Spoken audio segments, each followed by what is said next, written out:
Hello and welcome to Pesto Comics video edition this time, as we're doing a post-mortem for From Parts Unknown number 2. I still think there's some interesting information we can glean by looking at number 2, but it does mean that the reflection questions that come at the end may have a bit of extra context to them that we wouldn't have if we did this right away. That said, I'm going to do my best to put myself in the mindset of where I was with number 2 when answering those questions. As always, I like to credit Tyler James and the Comics Launch course, as I've taken this postmortem from that course and manipulated it a bit to make it my own, but the foundations of it does come from that course. I recommend it not just because of this postmortem, but because of a lot of things that I have learned from this course. And it's not just the course itself, but the community you get to be a part of. You get access to a private Facebook group where you get to learn from all sorts of creators at all different levels who are always there to help and always able to answer a question for you. So if you're serious about launching comics on Kickstarter, I highly recommend checking out Comics Launch. But before we get into it, I want to encourage you to check out the pre-launch page for Parts Unknown number 4. This is a double-sized epic finale. It's jam-packed full of vampires, pro wrestling, body slams, gore, everything you can think of. This is what we've been building up to with this series, so I can't wait for you to check it out. If you haven't backed the series before, we have lots of bundles to help you get caught up. And if you've been following along since the beginning, we'll have something special for you too. So please don't hesitate to check it out. And with that, let's talk about funding on From Parts Unknown number 2. Well, now typically when you're talking about comics in a comic shop, there's a steep drop off after issue 1, and fortunately, we did not see that here. It actually stays pretty close, though we didn't have a dead zone with number 1. We definitely did with number 2. Fortunately, the last couple days did see a spike, and we actually did better with this campaign than we did with issue 1. That said, Naked Kaiju Woman still breaks the chart entirely, as it was by far the highest funded campaign for Pesto Comics to date. So it squishes everything else down and makes it really hard to look at, just in the sense of how well Naked Kaiju Women did. With that context, I did feel a little bit disappointed with how From Parts Unknown number 2 went, just because it was the first campaign after Naked Kaiju Woman. It's obviously different markets and totally different expectations should have been had with this, but I was still hoping that we'd get a much bigger jump in support given how well Naked Kaiju Woman did. But if I'm being reasonable about it, this is about as well as I could have expected it to go. That's easy to see when you look at the actual total funded numbers, as you can see that Naked Kaiju Woman is on an entirely different level. That said, From Parts Unknown number 2 just barely outperformed issue 1, so I'm not complaining at all. It looks like a lot of that audience did carry through, plus we got some new backers. So all in all, I'm pretty happy with how this result had gone. You can see here that I actually upped the funding goal. I was feeling extra confident after coming off of Naked Kaiju Woman that if I upped the goal, we should be able to surpass it in no time. This led to us not funding as quickly as we usually do. And although we still got the Project We Love badge, I was a little worried that we weren't going to get the push from the algorithm that I was really hoping for, as you do when you fund really quickly. It's still an ongoing experiment on my end, and again, with context of how number 3 went, I went the other route, and that didn't seem to work much better. So I am considering, how are we going to approach this for number 4? I'm not sure if funding goals matter in any way. As far as my budget goes versus the funding goal, they're unrelated entirely. Just making the goal is never enough to completely cover the cost of the comic itself. It more or less just covers the print run, but the production costs are more or less on me at this point. So it's always really important to not just double, but triple and quadruple that goal that I set. So the higher I set the goal, I was hoping maybe we could see that double and quadrupling happen. Clearly didn't happen here. We just barely passed our funding goal, and you don't get nearly as much excitement in doing that than you do when you fund within a couple hours, even if the goal itself is significantly lower. So, food for thought with the next few campaigns. When we look at the popular pledge levels, there's nothing terribly surprising here.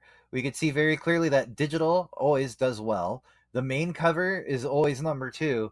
And what's a little different this time is we have the digital catch up. So it does mean that we had a few new backers who are interested in catching up with issues 1 and 2. So that was great to see.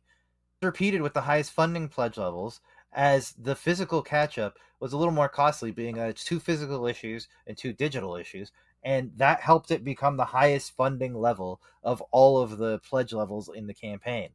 The main cover stays at number 2, of course. The digital copy manages to be the third highest funding pledge tier. One interesting thing that happened because of those catch up tiers is it actually upped the average pledged per backer. With all of those people buying that physical tier, that again is a little more pricey because you're getting physical books delivered to your house, it actually the average rate per backer to the second most of any Pesto Comics campaign so far. And it's number 1 in comics. The only one that was more was Big Smoke Pulp, and that was a 550-page book, which had an exclusive hardcover that was $40 and a bundle for both the paperback and the hardcover for $60. So that made the average backing rate a lot higher. Where this one was just straight comics, and the fact that we're just about $25 average per backer is absolutely huge. So, although the campaign didn't get nearly as many people as I was hoping to, we managed to fund pretty well because we had so many people going and getting those catch up tiers. And as I mentioned, when we were talking about goals and why it's so important to double, triple, and quadruple them, here is why. I mentioned it covers the print costs and the shipping costs in most cases. However, production is where most of the costs end up. So that means paying Daniel and paying JP for the art and the colors on this book. That's where most of the work comes in. Fortunately, I letter it myself, so I'm able to save that cost, and I think I do a decent job. Let me know if I'm not. But I think I do a decent enough job that I'm saving that cost. But otherwise, just getting JP and Daniel paid to make this book is where all of that extra beyond the goal ends up going. In other words, I always say it, comics are very expensive to make, but well worth it if it's something you're interested in. But just keep in mind that goal is really for that small slice of the pie. I'm still trying to make up the rest with conventions and future campaigns and all that. So keep in mind that goal doesn't mean that I'm walking out of here scot free. So enough talking about funding and all that fun stuff. Let's talk about how many backers we brought in on this campaign. Again, looking at the two series, you can see the story is a little different than it was with the funding.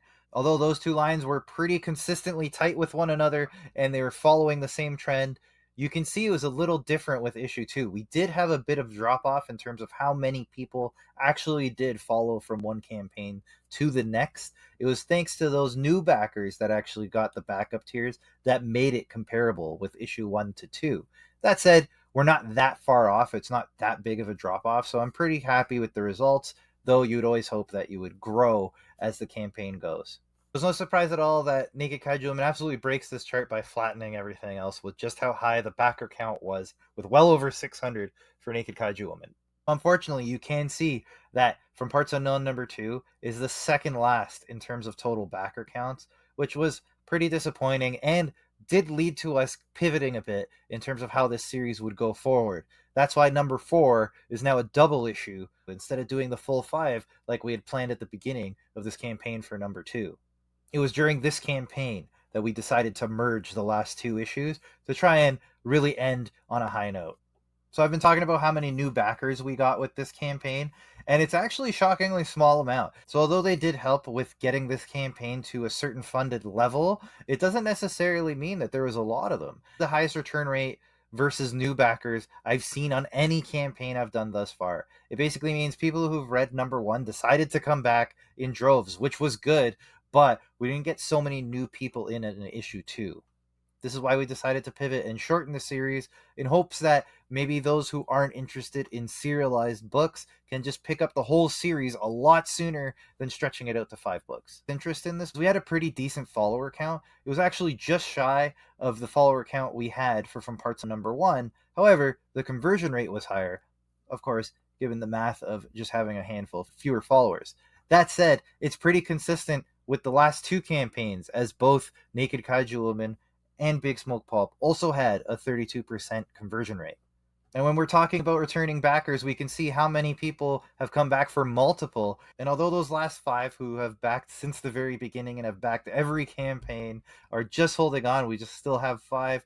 I'm still very grateful for you, of course. We do see that the numbers are growing of folks who are coming back and backing multiple Pesto Comics campaigns. I know that genre hopping makes this a lot more difficult to have everybody jumping from book to book to book. We even did a short story anthology in the middle here. It's not comics at all. And we still have backers that have joined us in nearly everything we've done. So I'm very grateful that you guys have so much trust in what we're putting together and are so interested. So to the backers that keep returning time after time, I thank you so much. And to those new backers, I hope to see you join this list very soon too. In terms of physical and digital, the trend didn't break at all here. We're still very consistently seeing that digital always outperforms the physical, but the caveat to that is if you order physical, you get a digital copy with it. So the fact that this flipped with Crazy Latte Thing Called Love, I think is attributed to the fact that we had 5 variant covers, and a lot of people actually picked up all of the covers that were available. So that helped tip the scales into physical. But nearly every other time, physical is always overrun by the amount of digital copies that are sent out there, which I'm never upset about because it is a lot easier to distribute these as it's a click. It allows you to download it, read it at your leisure. Where shipping things out can always get a little more expensive and is a little more work on my end, but at the same time, I do appreciate people who actually want the book in their hands too. So it's always interesting to see this split, but with From Parts Unknown #2, nothing too off trend here. It looks like we're following the typical trends that you'd see with this. And here we have a look at the backer types. So this actually breaks down whether a backer was a physical backer, was getting something in the mail, or if they were just purely digital. The numbers always do kind of change a bit with each campaign. With Naked Kaiju Woman, we have more physical than digital. Similar with Crazy Latte Thing Called Love and Stay Cool. So these numbers do go in flux. However, with From Parts Unknown, #1, we had a lot of physical backers, more than the digital. But for #2, that number actually flipped entirely. So a lot of people actually just opted to skip the whole shipping concerns and just went straight to digital. And of those physical backers, as always, the United States is the overwhelming favorite in terms of who are backing these campaigns. So with 36 backers from the US, we have 8 from Canada, 4 from Ireland. I credit JP for a lot of that, as he's always pushing the campaigns, and it's definitely folks from his neck of the woods that are backing this. We got 1 from the UK. So let's talk about how we got the word out with marketing. So one of the best and most important ways to find backers on Kickstarter is to have the Kickstarter algorithm find your project and push it. Fortunately, From Parts Unknown 2 was a project we love, so it did find itself in front of people more often than it would have if we didn't have that badge. That said, what was most important was people who have backed the campaign of mine in the past. So we see that with the new project email, about a quarter of the backers total on this campaign came from that email. But again, the Project We Love badge was huge because we did come up in discovery for 7% of the total backing. We also had people searching it, people who saved it, the followers getting an email, so those pre-launch followers coming in clutch. We showed up on the discovery page once again, on the home page. So I won't list these all out to you, but it was really important, one, to get that Project We Love badge so we could show up in discovery, and then two, to really push during pre-launch. So not only did people get that email in pre-launch, but we started showing up in all these other places thanks to that. And because pre-launch ended up being so important, it's something we're thinking about for #4. This came right off the heels of Naked Kaiju Woman. We didn't get much time to get the pre-launch collected, and had we collected more followers at that point, this would have done just a little bit better.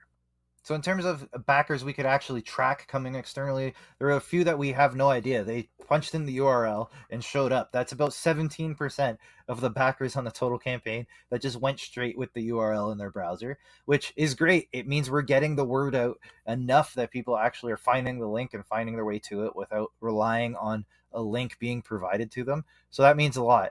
But we don't know exactly how they came about that link. Instagram actually had one backer that came in huge. So it looks like at least one of those paid off the little bit that I spent there. And backer kit launch still seems to be worth it, and we'll talk about that right now. So this is what the results look like. I only sent 3 emails. One to get people to follow the pre-launch, one at launch, and then one with 36 hours left saying, "Hey, don't miss out." With those 3, we had a 40% open rate, but only a 3% click rate, which is actually 2% worse than we got with Naked Kaiju Woman. That said, 1% of the 40% that clicked were worth 23% of the total funding for this campaign. So that ended up being absolutely huge. $500 worth of the $2,200 that was put in to this campaign.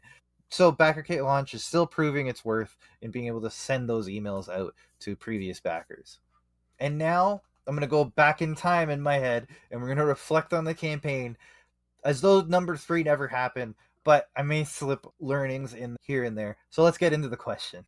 How do you feel now that the campaign is over? Well, I feel all right. Again, I was always feeling a little bit down given the heights that we hit with Naked Kaiju Woman, that we were nowhere close in terms with From Parts Unknown number 2 was a little bit upsetting. Also, the retention from issue 1 to issue 2, although the funding totals were good, the fact that we saw a handful of people drop off was a little bit upsetting. I don't know if they read the book and didn't like it and didn't carry on, or was I just too rapid in terms of releasing it? It's hard to say, but when we talk about number 3 very soon, I have some thoughts about this. But at the time, I know I was still comparing it to the previous campaign, which was Naked Kaiju Woman, which was probably not fair, but I wasn't as happy about this campaign as I should have been. What was the high point of this campaign for you? I think the high point of the campaign was seeing that we had so many people getting the physical catch up tier. So we did get the word out. However, it was strange because it took a few days for the new backers to show up. We're talking about 3, 4, 5 days into the campaign. We had only returning. So it was kind of a good thing because, again, it means that people that read issue 1 liked it and wanted to continue on the story. But the fact that it wasn't getting out to anyone new, even with the Project We Love badge, was very disconcerting. It does look like that ended up helping in the long run, as people did find it on the discovery page and were finding the campaign later on. But it took a while for us to get there. And seeing that when we did find those people, they were more than happy to catch up. And the fact that they were willing to get caught up with these physical issues, it meant a lot. What was the low point of the campaign for you? Well, the low point of the campaign was really when we were in the dead zone, and I was seeing that this was not going to be the same as what I've become accustomed to in terms of not really hitting the dead zone.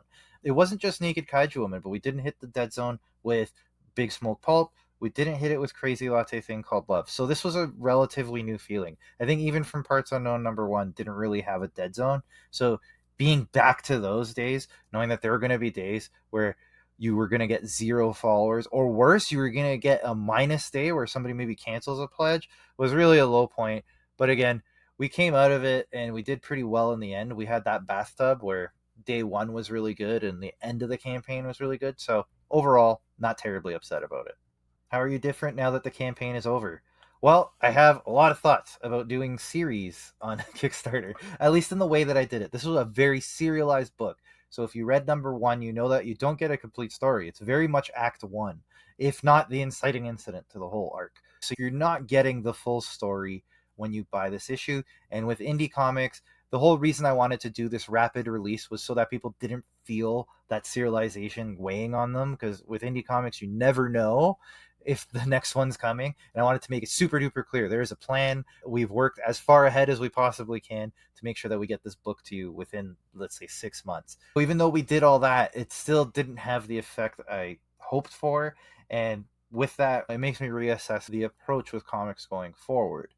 Not all a bad thing. I'm still relatively new to this, even though this is my 7th campaign with From Parts Unknown number 2. I'm still kind of learning and testing and seeing what works and what doesn't, and the shifts in the market and all that business. Not upset about it, but I did learn quite a bit about the difference of doing a series versus a one shot. What surprised you the most about this campaign? It was the beginning days. We had a good day 1, but it was 100% returning backers. That was absolutely wild to me that we did not have one new backer. As much as I was pushing it everywhere, as much as the pre-launch looked like we were getting a lot of followers there, we didn't get one new backer. That means that, yeah, a lot did come from Naked Kaiju Woman. I extended my audience as much as I could there with over 600 plus new backers to Pesto Comics with that. So it's not surprising that maybe a lot of those people returned. Although most returning backers were actually from Parts Unknown number 1.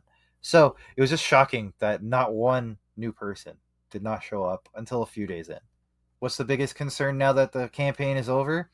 Well, this is where we talk about From Parts Unknown number 3 a little bit. But my concern at the time, and it was a concern realized, is that the trend would continue and we'd continue to see a little bit of a drop off in terms of followers as we go through issue 3 and beyond.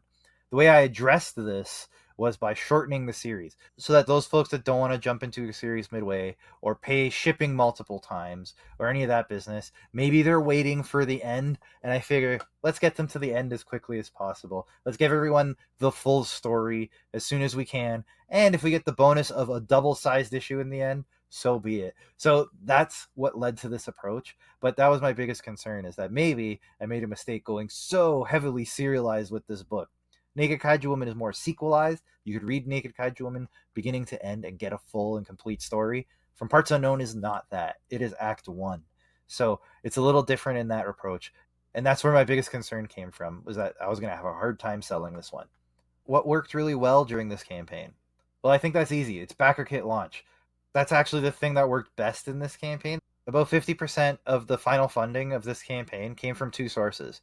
The first was the email from Kickstarter saying a new project is launched from someone you've backed before. That was 25%, and then nearly 25% was from backer kit launch. So all previous backers, that's what worked well, is getting people back on board.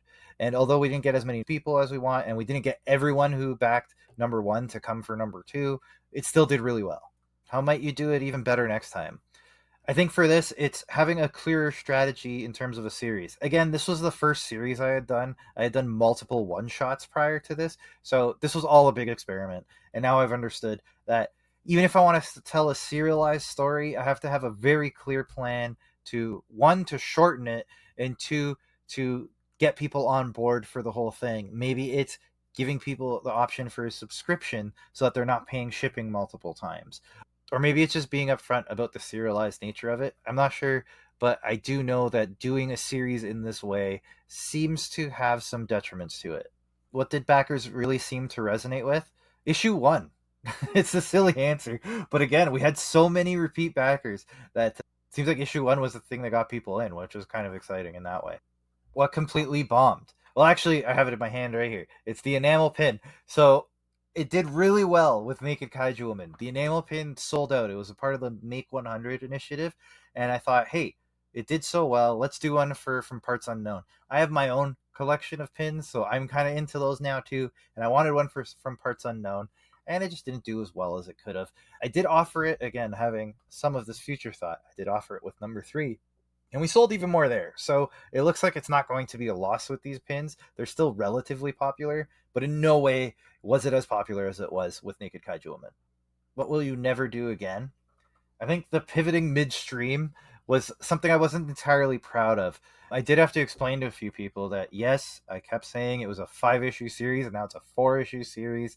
I think that's the right choice. Number 4 will be the thing that saves the series overall, that will get new people on board because it's a complete series and because that final issue will be an exciting, jam-packed double issue. It was written in a way that issues 4 and 5 were just an extended climax, so there wasn't too much of a cliffhanger going into 4 and 5. Those were very easily merged into one issue, so it made a lot of sense to do it as a double issue. But I don't think I would do this pivot midstream. I would have that plan as clear as possible from the get-go, whether it's working with an editor or working with someone who would help me see that sooner. I think that's how I would approach that in the future.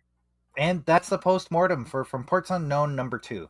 Now, we do know how From Parts Unknown number 3 went. That funded successfully as well. It didn't quite hit the heights of number 2, so that post-mortem is going to be pretty interesting. But most important is that if you haven't followed the campaign From Parts Unknown number 4 yet, please do so. Go check that out on Kickstarter. It's From Parts Unknown number 4. We have the complete series there, so if you haven't backed it, and from the looks of the numbers, most of you haven't, you can check out From Parts Unknown number 4 and get the full series. I'll send you all 4 comics. It'll be great. We have some cool variant covers, some that are totally different than all the other ones that we've done thus far. So they're pretty neat in their own way. And we got some great bundles if you are completely new to the campaign. So I highly recommend checking it out. I'm really doing the full court press for From Parts Unknown number 4. I'm on a bunch of podcasts and I'll be pushing it a lot on socials. I'll be paying for advertising. Really going to try to get this campaign to end with a bang. Get as many new people under the tent as we can, and hopefully convince those of you who've been watching from the sidelines now that the story is complete. So for those of you who are paid subscribers, we're getting into social media and how all that works. Plus, I have a preview for a new project, a new endeavor that I'm working on for the near future. So if you're interested in that at all, please check out the paid posts. I try to keep the cost literally as low as Substack will allow me to do. The only reason that I'm even doing this is, one, because you've seen how much of the production costs I need to make back realistically, but also it allows for a little bit of a barrier. It's only the most serious people, the ones who really need to know, where I can really divulge and share future plans, things that aren't quite ready for prime time, things that might pivot or change. And we can get into numbers, and I'll tell you specifically how much I actually spent on things, how much I made on things, how much I spent on advertising, all that fun stuff. We go in depth with each campaign. I have plans from now through September for paid posts, so I highly recommend checking that out. And if you want to come back next Wednesday, we're doing a different kind of postmortem. It won't be a video, but I'm going to get into the whole fulfillment for 3 campaigns. That's Big Smoke Pulp, From Parts Unknown 2, which we're talking about now, and Naked Kaiju Woman. And lastly, if you're curious about when we're going to do the postmortem for From Parts Unknown number 3, I'm keeping that all the way out in July with one goal in mind. Normally, I would split the postmortem with the campaign and the fulfillment part in 2 different posts. I'm not going to do that any longer. So now the postmortem will also cover the fulfillment end of things. So it'll be a little bit longer of a video, but it'll be a wholesome view of how these campaigns go, from not just the campaign part, but all the way through to the end in fulfillment. So that talks about all the printing challenges and getting everything shipped and all of that. My goal is with these postmortems to be as in-depth as humanly possible. So for that reason, we'll talk about From Parts Unknown 3 all the way in July, and we'll do the postmortem for number 4 in August. So if you're enjoying these, I always seem to have a new Kickstarter live at any point, and I'd love for you to join us. So From Parts Unknown number 4 is live on Kickstarter. Please be a part of it. Come join us. And until then, I'll talk to you next time. Have a good one.